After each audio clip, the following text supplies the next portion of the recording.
Bienvenue sous les lambris de la librairie, votre espace feutré pour le grand pas de côté.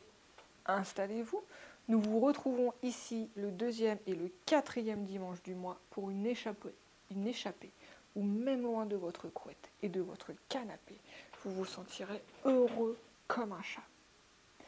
Dans l'épisode d'aujourd'hui, on change complètement d'univers. On va en Angleterre, au 17e. Vous êtes prêts? À votre avis, on va chez qui?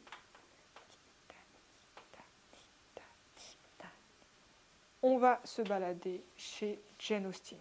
Alors, petit disclaimer, parce que je sais qu'il y a des fans de Jane Austen et d'Orgueil et Préjugés. Ne me tapez pas, je sais que je vais vous dire des choses qui ne vous plairont pas. Je sais qu'il y a des énormes puristes. Je ne suis pas une puriste de Jane Austen. J'aime beaucoup, mais en tant que Jane, je préfère. Mon goût va sur Jane Eyre, parce que je l'ai rencontré ce livre quand j'étais petite. Voilà. Donc, ne me tapez pas, ne me tirez pas dessus à boulet rouge. Je vais probablement faire des erreurs.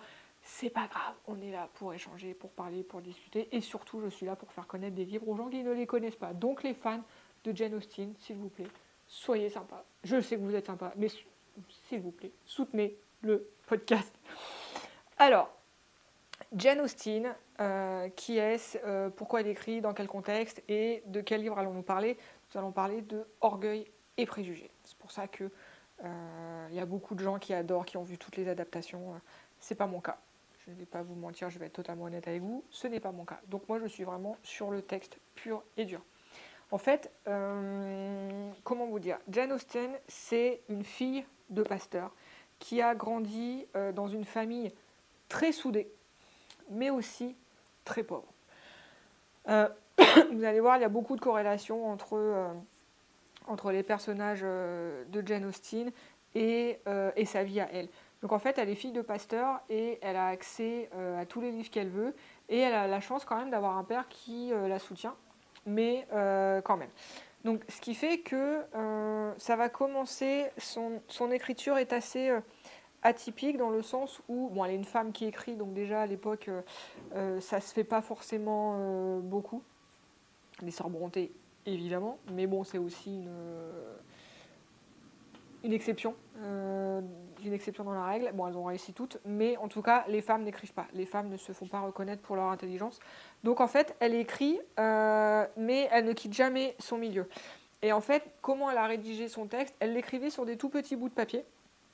Et elle écrivait ça dans son salon, et avec le salon familial, donc dans une ferme, hein, grosso modo. Vous imaginez tous les passages, les enfants, les neveux, les chiens, les poulets, les rats. Ce qui fait qu'elle écrivait, mais pour ne pas qu'elle se fasse découvrir en tant qu'autrice, en fait, elle a toujours refusé qu'on répare la porte. Il y avait une porte qui grinçait. Et cette porte qui grinçait, c'était son système d'alarme de « Oh, mon Dieu, il y a quelqu'un qui arrive !» ou « Je cache tout sous un buvard ». Ça vous donne une idée en fait de comment elle fonctionnait. Pourquoi? Parce qu'une femme à l'époque, ça n'écrit pas, et ça n'écrit pas sur ce qu'elle voit. C'est vraiment, ça ne se fait pas, tout simplement. Donc même si elle était en confiance dans sa famille, elle le cachait juste au cas où. Elle a aussi choisi de rester célibataire, parce qu'elle était beaucoup trop indépendante en fait pour se marier. Encore une fois, à l'époque, une femme qui se marie, elle passe en fait elle appartient à son père, et ensuite elle appartient à son mari. Sauf que Jane avait un caractère assez... elle avait du caractère en fait, elle avait un caractère assez marqué, et si son père arrivait à la suivre et la suivait, parce que c'est lui qui a quand même fait... qui a proposé son texte à un éditeur en premier, ce qui est rare quand même à l'époque, et ben en fait, se marier en fait, ça aurait été pour elle perdre son indépendance. Pourquoi je vous dis ça? Parce que vous allez voir en fait que ça a touché beaucoup de ces personnages en fait, notamment les Bennett en fait, tout simplement. Donc en fait, elle a quand même été, pour être honnête, elle a quand même été fiancée pendant 24 heures. En gros, on lui a proposé un mari, mais elle a refusé. Elle a fini par refuser parce qu'en fait, elle l'aimait pas et elle préférait ne pas être mariée. Elle préférait rester célibataire et être pauvre plutôt que se marier avec quelqu'un qu'elle aime pas, tout simplement. Quand même, à l'époque, fallait avoir confiance en soi pour faire ce genre de choix. Le Orgueil et Préjugés a été écrit une première fois, la première version s'est passée à 21 ans. 21 ans, c'est quand même jeune, mais aucun problème. Son père prend le manuscrit, va le présenter à des éditeurs. Ils disent, c'est une femme, poubelle. Ils ne lisent même pas le texte. Son père revient avec le manuscrit et ça part dans un tiroir et elle l'oublie pendant 15 ans. Au bout de 15 ans, elle le ressort, elle le modifie un petit peu, et là, en fait, il se fait éditer. Mais il ne se fait pas éditer sous son nom, il ne se fait même pas éditer sous un nom, parce qu'il est juste édité, et le titre de l'autrice, c'est « Par une dame ». Pourquoi elle écrit par une dame? Ce qui est quand même déjà, à l'époque, important de préciser que c'est écrit par une femme. Tout simplement parce que, en fait, une femme qui écrit, une femme qui gagne de l'argent par son esprit, bah en fait, tout simplement, c'est suspect. Ok, vous voyez bien dans l'époque dans laquelle on est. Hein. Les Sœurs Brontë, elles, par contre, elles vont faire un autre choix. Vous le verrez dans les épisodes suivants.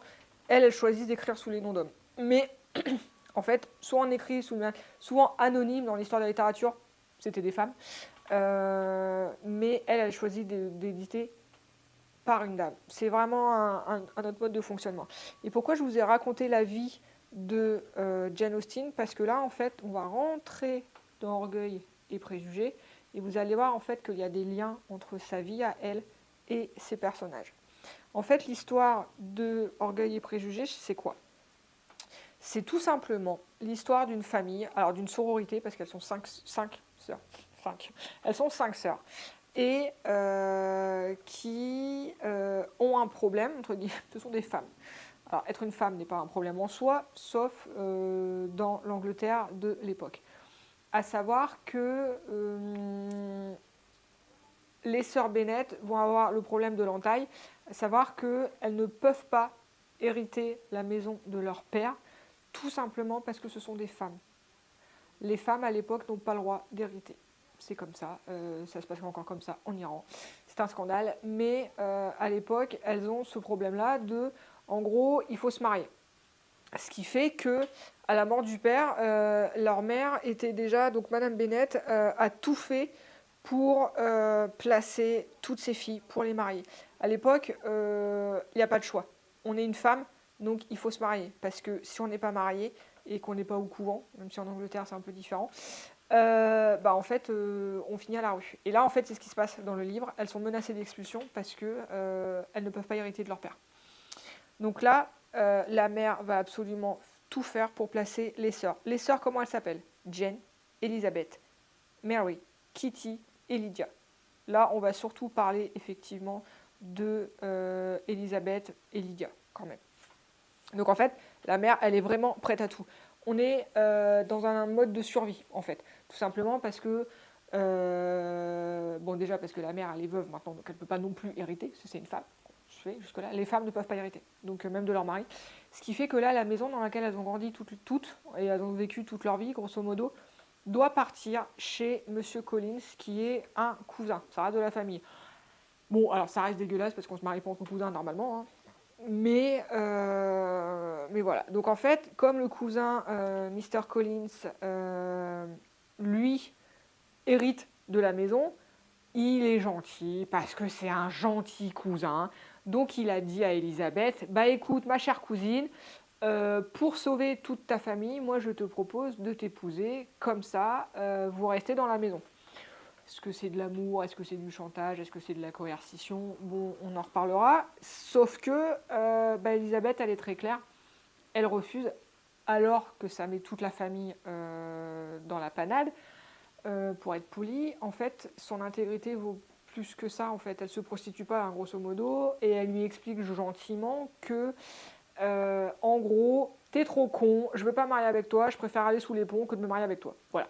Elle explique ça, bon, elle met ses mots à elle, mais en gros c'est ça. C'est-à-dire que son cousin est tellement crétin qu'en fait elle ne pourra pas le supporter, elle se connaît. Donc elle refuse. Ça vous donne quand même une idée de l'importance en fait d'Elisabeth et de son système de pensée. Savoir, c'est vraiment l'intégrité poussée au paroxysme. Et là, il se passe la chose que toutes les fans de la littérature anglaise donc, et de Orgueil et Préjugés et de toutes les adaptations de films et un petit peu de Bridget Jones parce que le personnage vient de là, on tombe sur le personnage de Darcy. Et ce qui est intéressant avec le personnage de Darcy, et même avec l'histoire de, grosso modo, avec Orgueil et Préjugés, c'est qu'il y a quand même beaucoup de liens que vous pourrez retrouver avec Raison et Sentiment. C'est un peu le même, c'est même beaucoup les mêmes tranches. Parce que pour le coup, Raison et Sentiment, c'est un bouquin et un film que j'ai adoré.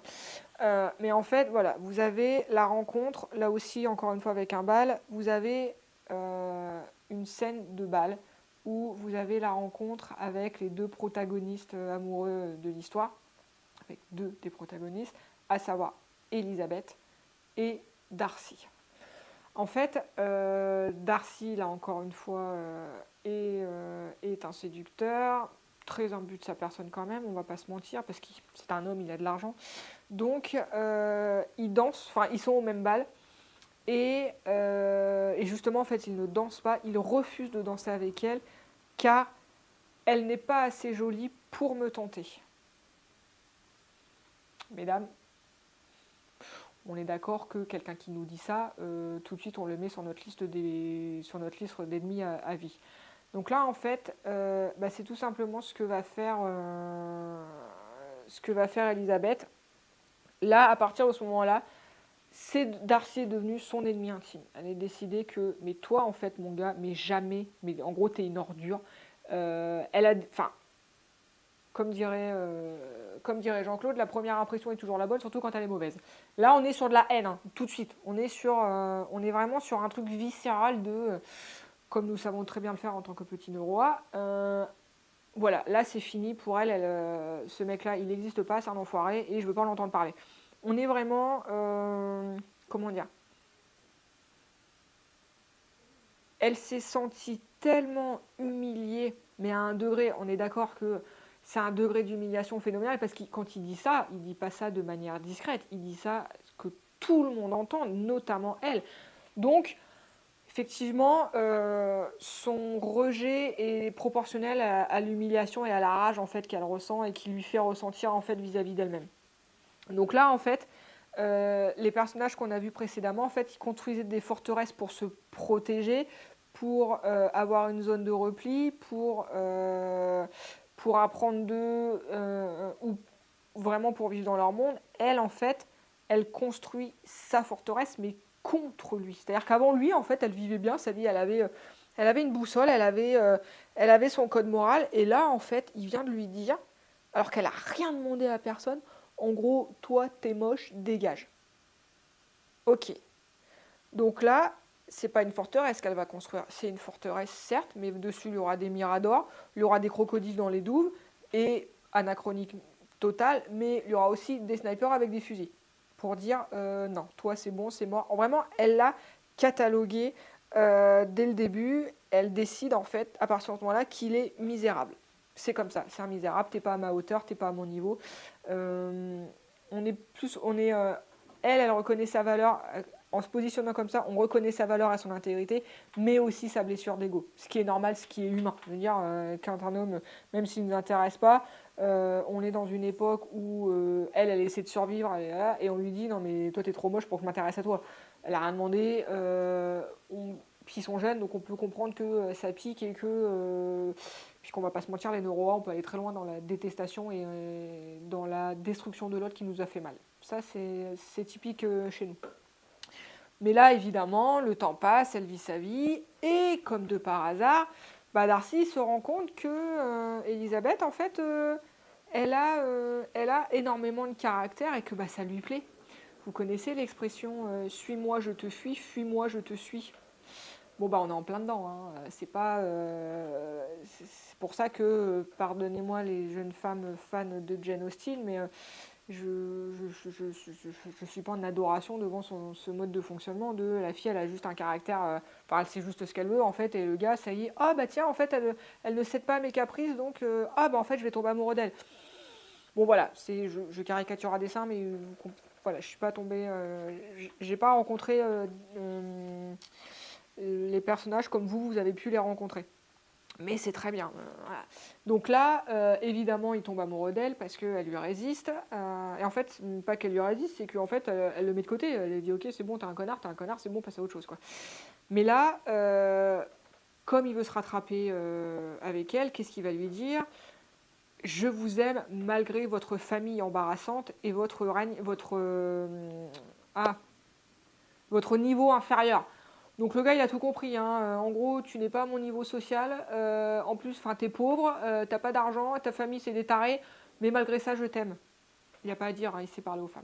Donc, en fait, elle l'envoie sacrément voler en disant que, en gros, qu'elle n'est pas, on peut pas l'acheter, c'est parce que c'est bien d'avoir de l'argent, mais quand t'as pas d'éducation à côté, en fait, ça sert strictement à rien. Et quand t'as pas d'intégrité, en fait, ça ne l'intéresse pas. Donc, en fait, en fait, elle lui fait comprendre que son intégrité vaut plus, son intégrité à elle, hein, bien évidemment, vaut beaucoup plus que son arrogance à lui. Donc, c'est elle qui lui dit, en fait, c'est toi qui n'es pas à mon niveau, donc, en fait, me parle pas, t'as beau avoir de l'argent, mais t'as pas d'éducation, donc, en fait, ça ne m'intéresse pas. Il se prend quand même un choc, parce que, les femmes ne lui parlent pas comme ça. Et elle, pareil, la vie continue, parce qu'encore une fois, hein, elles sont expulsables, donc elles sont un peu en panique, et elles ont autre chose à penser que les desiderata d'un homme amoureux ou pas. Ce qui fait que là, comme on est dans la société anglaise où tout le monde sait, tout le monde se connaît, tout le monde s'épie, tout le monde se parle, tout le monde sait ce qui se passe dans la vie des autres, tout le monde commente, et puis tout le monde va donner son avis alors que ça ne la regarde pas. Donc là, en fait, on arrive à un événement en particulier qui est la fuite de Lydia. Donc Lydia, c'est la petite sœur de la sororité. Sororité, c'est une fratrie de sœurs, c'est que des sœurs. Voilà, fratrie, c'est pour garçons, c'est pour que des garçons. Et s'il y a un garçon et 8 sœurs, ce sera une fratrie. S'il y a que des sœurs, c'est une sororité. Voilà, c'est pour les gens qui raccrocheraient les wagons. Donc dans la sororité, en fait, c'est la plus jeune. Donc Lydia s'enfuit avec Wickham. Alors j'adore les noms anglais parce que en fait Wickham ça veut dire quand même jambon malade. Est-ce que toi tu as envie de tomber amoureuse d'un officier jambon malade? Non. Et le jeu c'est de se dire mais ils savent que ce nom-là veut dire quelque chose mais pourquoi dans le concept? Enfin voilà, ça fait partie de mes petits biais cognitifs, mais en tout cas, donc elle s'enfuit avec, donc la plus jeune des sœurs s'enfuit avec l'officier Wickham. Mais le problème, en fait, encore une fois, hein, on est en Angleterre, on est au XVIIe, ce qui fait que, en fait, c'est le déshonneur total. Parce que, qu'est-ce qui s'est passé pendant cette fuite? Est-ce qu'ils ont couché ensemble? En tout cas, même quand bien même ils auraient... Le fait qu'elle se soit enfuie avec un homme sans être mariée, en fait, ça jette l'opprobre sur toute la sororité. C'est un déshonneur total. C'est-à-dire qu'aucune des 5 sœurs ne peut se marier maintenant. C'est un peu la lettre écarlate. Elles ont été marquées au fer rouge. Donc c'est la honte et quand une sœur est touchée, toutes les sœurs sont touchées, on lui renvoie dans les cordes que non, cette famille est devenue honteuse. Donc là, qu'est-ce qui se passe? C'est Darcy en fait qui va intervenir sans le dire à Elisabeth, parce qu'il a très bien compris qu'il l'avait perdue, mais sans le dire à Elisabeth, il va pourchasser le fameux jambon malade, et il va lui montrer ce que c'est qu'être un homme, il va l'acheter, il va lui donner énormément d'argent pour racheter l'honneur des sœurs, en fait, racheter l'honneur des sœurs Bennett, et forcer le jambon malade à épouser en fait Lydia et à réparer ses torts. Bon, effectivement, ça lui coûte très cher, mais il sauve l'honneur des sœurs Bennett. Comme ça, ils se sont enfuis. Oui, mais ils étaient mariés. Voilà, donc l'honneur est sauf, il n'y a pas de problème. Il n'y a pas d'opprobre à jeter sur cette famille. Les sœurs sont totalement saines, elles sont normales. Vous pouvez les épouser, aucun problème. Vous n'aurez pas, à avoir une famille avec une mauvaise réputation. Et non seulement Darcy sauve l'honneur des sœurs Bennett, mais il ne prévient pas Elisabeth. Parce qu'elle a été très claire, elle ne veut pas avoir de nouvelles de lui. Donc là, il fait ça, entre guillemets, dans son dos. Mais, comme je vous l'ai dit avant, tout le monde se mêle de la vie de tout le monde. Et surtout, encore une fois, les femmes ne peuvent pas hériter. Donc les femmes, on est loin d'être dans la sororité de manière globale, hein, pas les 5 sœurs, là. On est loin d'être dans cet univers-là. à savoir que en fait elles doivent toutes défendre leur bout de gras parce que elles peuvent tout perdre. Toutes, peu importe leur niveau dans la société, peu importe leur âge, si elles n'ont pas sécurisé, en fait elles sont toujours inférieures à l'homme selon dans la société. Donc si notre femme arrive, elles peuvent tout perdre du jour au lendemain, même si elles n'auront rien fait, même si voilà, elles doivent sécuriser leur place. Ce qui fait que la tante de Darcy vient chez les Bennett faire un esclandre en disant que il est hors de question que mon neveu épouse cette fille de rien. Donc, voilà. Et en fait, elle ordonne à Elisabeth de refuser le mariage. Alors, le fait est qu'elle avait toujours refusé le mariage avec Darcy. Mais par contre, encore une fois, on n'aime pas quand on vient nous remettre en cause notre intégrité, venir nous emmerder alors qu'on n'a rien demandé à personne. Donc là, en fait, elle lui répond d'une manière qui ne lui plaît pas à la tantine. Elle lui répond « Je suis la fille d'un gentilhomme, jusque-là nous sommes égales ». Au moins, ça c'est clair. Tati, t'es pas un niveau supérieur au mien, donc tu vas te calmer, tu vas me parler un peu mieux que ça. Et le mariage, de toute façon, moi, il n'a jamais été question de ça pour moi, donc fous-moi la paix, dégage, je t'ai rien demandé, et va vivre ta vie et fous-moi la paix. Donc, en fait, en faisant ça, encore une fois, elle se refuse à une soumission de la hiérarchie sociale. Parce que, encore une fois, on peut se dire que, en fait, elle n'a rien à perdre, elle est expulsable, elle n'a pas de mari, entre guillemets, elle n'a rien. Donc, quand t'as rien à perdre. Donc, même ça, et encore une fois, elle ne rentre pas dans les critères de cette société. Ça ne l'intéresse pas, elle ne comprend pas les codes, elle a été très claire avec Darcy, l'autre sa tante, ça la regarde pas, ça la concerne pas. Donc, vraiment, elle se met... elle se tient droite en fait dans ses bottes en expliquant qu'elle est plus que une femme bonne à marier ou une mauvaise femme, une femme de mauvaise vie ou n'importe quoi. En fait, elle revendique le fait d'être une personne à part entière en tant qu'individu et pas en tant que fille de, veuve de, épouse de, sœur de. On s'en fout. Elle est vraiment elle en tant que personne.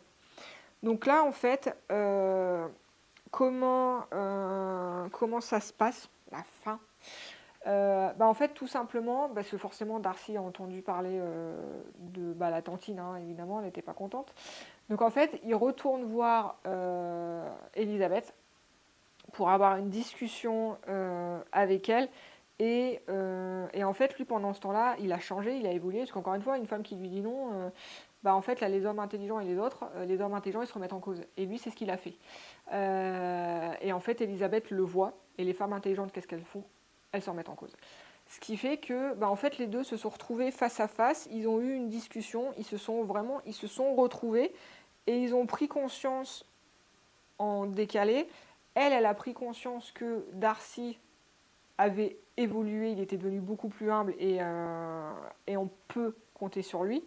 Et elle, en fait, elle a évolué dans le sens où elle a réalisé que lui avait changé. Donc, elle s'est dit, banco, entre guillemets, là, on peut se marier parce que la version du Darcy que j'ai vue avant, c'était une sous-merde. Lui, il s'est rendu compte que, en fait, il était amoureux d'elle. Et en fait, mériter, c'est pas tant ça. C'est-à-dire qu'en fait, une relation saine, c'est une relation qui vous permet à deux individus de devenir la meilleure version de ce que vous êtes, en fait, et de se tirer vers le haut tous les deux. Et là, en fait, c'est ce qui s'est passé. C'est-à-dire que, évidemment, cette fois-ci, quand il va la redemander en mariage, elle va dire oui. Mais en fait, ils se marient parce que ce sont tous les deux esprits forts, certes, mais c'est surtout deux esprits égaux. Et c'est là, en fait, l'importance qu'on apprend en fait dans Orgueil et Préjugés. Donc le titre est bien trouvé, Orgueil et Préjugés, parce que les deux font preuve d'un orgueil phénoménal, les deux font preuve de préjugés, mais en fait les deux ont dépassé et leurs orgueils et leurs préjugés, ce qui fait qu'ils se sont réunis, et on est toujours plus intelligent quand on préfère voir ce qui nous réunit plutôt ce qui nous sépare. Et là, en fait, ce que Jane Austen nous présente en fait dans ce livre, c'est que l'intégrité, en fait, ce n'est pas de rester fidèle à ses idées comme c'est comme ça, c'est pas autrement. C'est de savoir les faire évoluer quand on se rend compte qu'on a eu tort. Et c'est ça, en fait, la véritable intégrité. L'intégrité sans humilité, c'est pas de l'intégrité, c'est de l'ego. Donc, en fait, on est vraiment dans cette dimension-là, avec les livres de Jane Austen et avec Orgueil et préjugés en particulier. Et donc là, dans le Trésor d'Eurydice, vous allez probablement être choqués parce que je vous présente l'Orgueil et préjudice de la sélection d'Eurydice qui est là, qui est tout simple et qui est un bouquin récent dans le sens où ma mère était née. Donc à partir du moment où ma mère était née, et elle est toujours née, c'est un bouquin récent. Et vous allez dire, ouais, mais pourquoi tu nous présentes un bouquin super récent à les années 40 quand même je vérifie. Non, pardon, 1952. Donc ma mère était bien née. En fait, pourquoi je vous présente une version aussi récente de Pride and Prejudice, c'est en anglais, c'est une version anglaise. Tout simplement parce que c'est l'histoire du livre, en fait, c'est la littérature anglaise classique, entre guillemets la meilleure. Donc tout ce qui est Mary Shelley, Jane Eyre, les Sœurs Brontë et compagnie, ce sont des licornes. En version ancienne, ça ne se trouve plus, ça ne se trouve pas, ça part tellement vite parce qu'à l'époque c'était édité par des bonnes femmes, donc c'était pas de la super qualité, c'était édité en roman ou c'était édité dans des feuilletons, ce qui fait que ça n'existait quasiment pas. Donc maintenant, dès qu'il y en a une qui se vend, en fait elle a acheté tout de suite. Donc c'est pour ça que c'est une pépite et c'est vraiment, c'est la seule qu'on ait en stock. Et je pourrais toujours vous en trouver. Par contre, des versions anciennes, oubliez, ou si vous en avez une, vendez-la. Clairement, parce que ça vaut de l'argent. Comme je vous l'ai dit, il y a énormément de fans de Jane Austen qui se baladent, qui j'espère viendront voir. Mais voilà, donc là, c'est une version anglaise, éditée par Collins, vraiment le plus pur, la plus pure tradition. Et évidemment, c'est le texte original de Jane. Il n'y a pas de modification, on est vraiment sur l'anglais de l'époque. Sur ce, n'oubliez jamais la leçon des livres. Lire est un acte de survie et votre esprit est le territoire que vous seul protégez. Prenez soin de vous. Rendez-vous le 2e et le 4e dimanche du mois pour votre prochain refuge dans votre librairie à Lille.